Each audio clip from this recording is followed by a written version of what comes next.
It's rare that I get an opportunity to review an entire house. Let's roll my motherfucking music so we can get into this video, because I got 7 fragrances up here and I got a lot to say.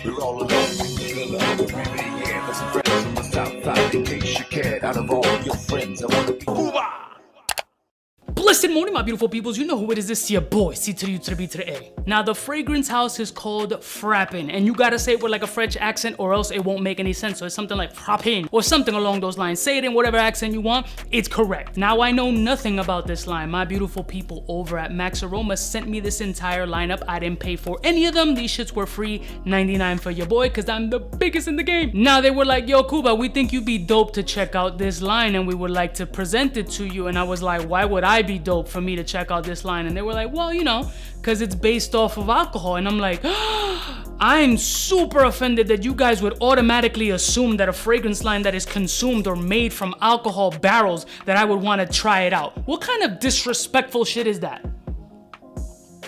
They were right though. Let me get this straight. The brand is an alcohol brand and they make fragrances? Yes, please. So the brand Frapin actually makes cognac, or if you're from an urban area, it's called yak. From what I've been told, these bottles aren't easy to get like in your local bodega. You gotta go to a restaurant, some fancy shit, because the bottles range anywhere from $100 to like $3,500. Oh man, you got a $3,500 bottle of yak? Send it over here, buddy. Daddy likes to get his beak wet. So let's get into these fragrances. I have 7 fragrances that I've been playing with a little over a week, testing them out on my skin, see what I think about these fragrances, and I'm gonna give you my insights, not some super duper note breakdown. You know how I do. So the first fragrance I'm gonna start off with is called 1270. These bottles look pretty dope, yo. They got a very simplistic, sexy appeal about them. Nothing too complicated, but perfect on the mantle. So let me show you what 1270 looks like, and look at the color of this Hugo, son.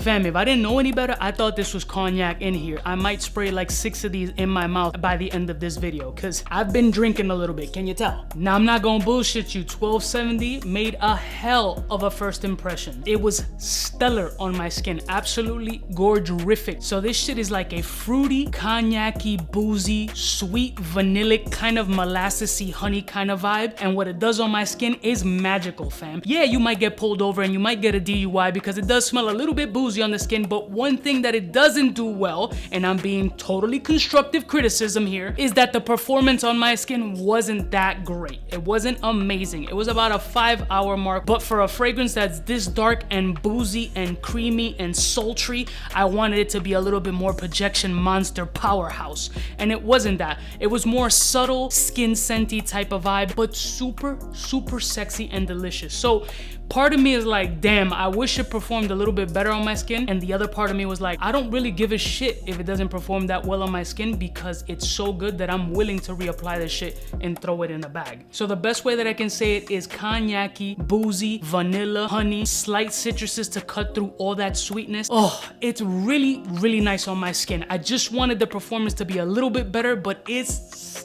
stellar as far as fragrance is concerned. Next one. Now, I told you I'm gonna have a mission pronouncing these fragrances, but this next fragrance was another one that just caught me by delicious surprise. I had a blast wearing this fragrance, and it really took me a minute to not reach back for it again, especially when the days were warmer than the others. This fragrance is known as Le Humaniste. You know what I mean.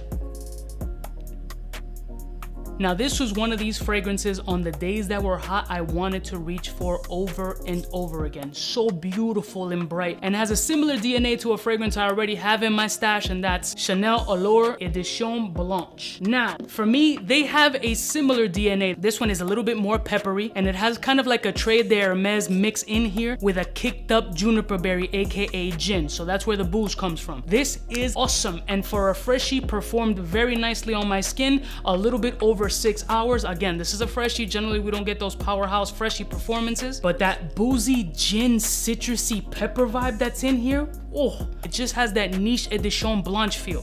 Not mad at this one at all.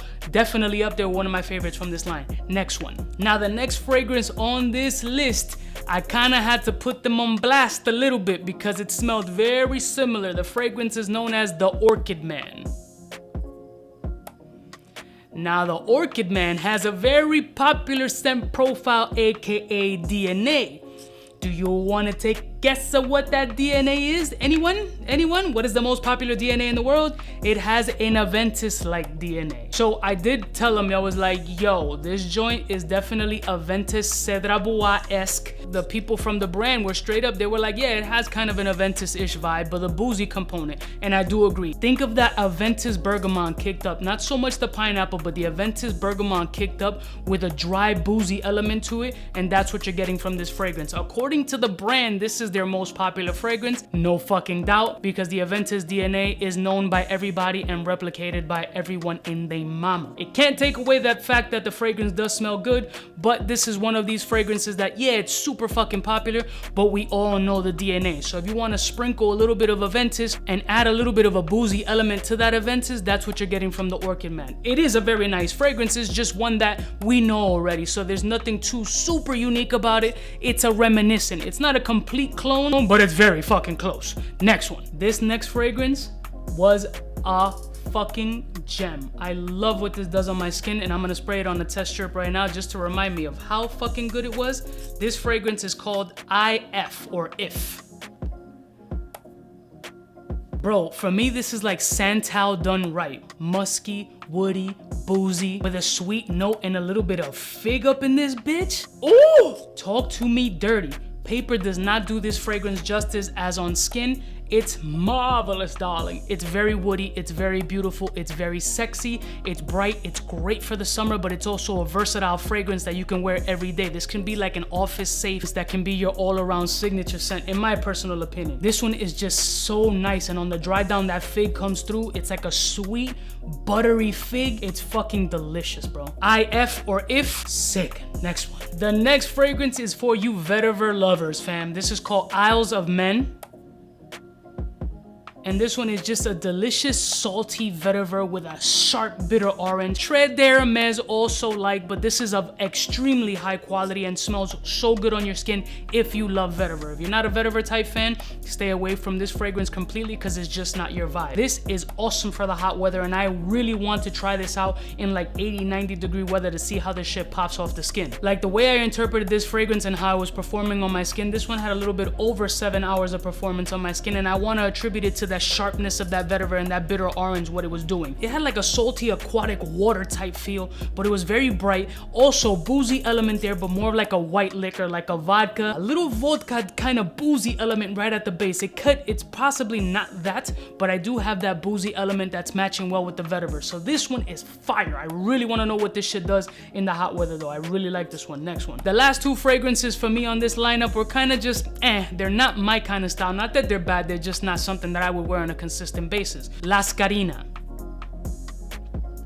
This I would attribute it to be the most unisex fragrance in this lineup, leaning more femme than masculine in my personal opinion. Very sweet, very fruity with an opening of grape and pear, and then it's got Turkish rose and it's a base of amber. To me, this just seems very femme. It's very soft and fruity and light, like me when I dress in drag on the weekends, you know what I'm saying? Yeah, it just smells like an upscale woman ready to take over the world in her pinstripe business suit, wearing that little negligee under, showing a little cleavage, and it has that kind of vibe to it. I can't see the unisex factor, but for me it leans a little bit more feminine. I think this is kind of like their transition piece within this whole collection that is able to be used by the husband and the wife. In this particular case, for me, neither of us would use it in the house because my wife likes masculine scents and she likes that rough, rugged, raw shit, you know what I'm saying? And me, I could be a little bitchy sometimes, so sometimes I wear, female fragrances. But for me, this one is less impressive for me. Performance was still good, but this isn't one that I really enjoyed or loved wearing like the other fragrances. So this one, more unisex. If you want to share with wifey kind of fragrance and you like that sweet gourmandy fruity vibe,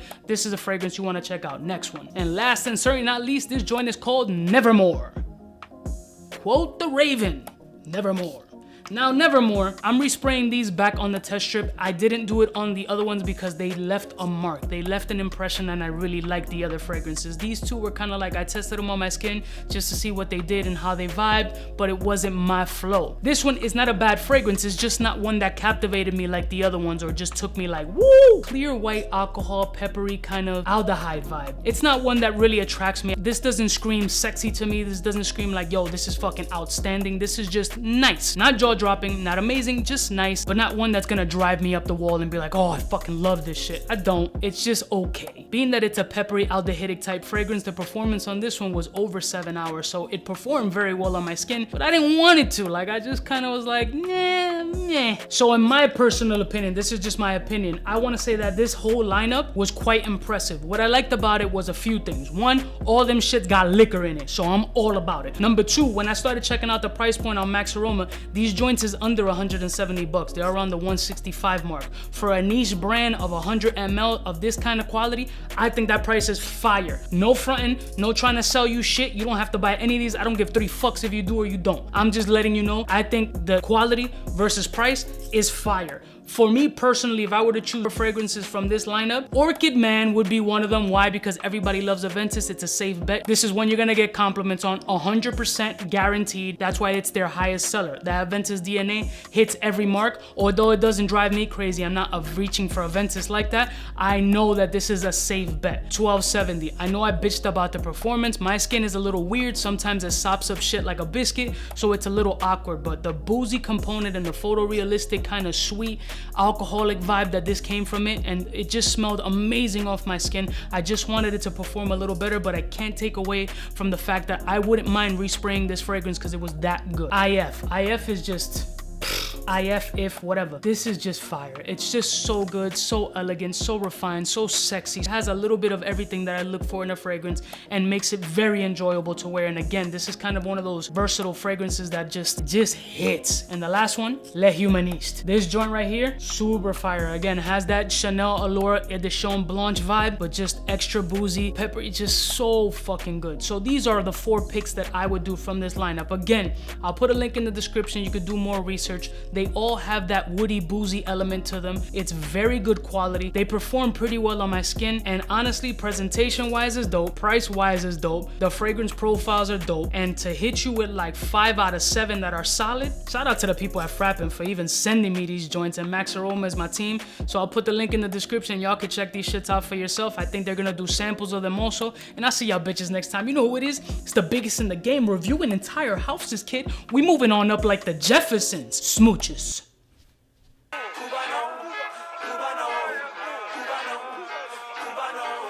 what's fresh, who's best? One of them's gonna pass the test. For the fly gun holder, money folder, molar roller, start attack when it's time to call back. For the rough, rugged, and raw way, this nigga Jay, it's a game, but he don't play. Hey, for all the chicks that got dead in the penthouse suite on top of my mom's crib. It's nonsense you never get in. It's nonsense that you would think that you would.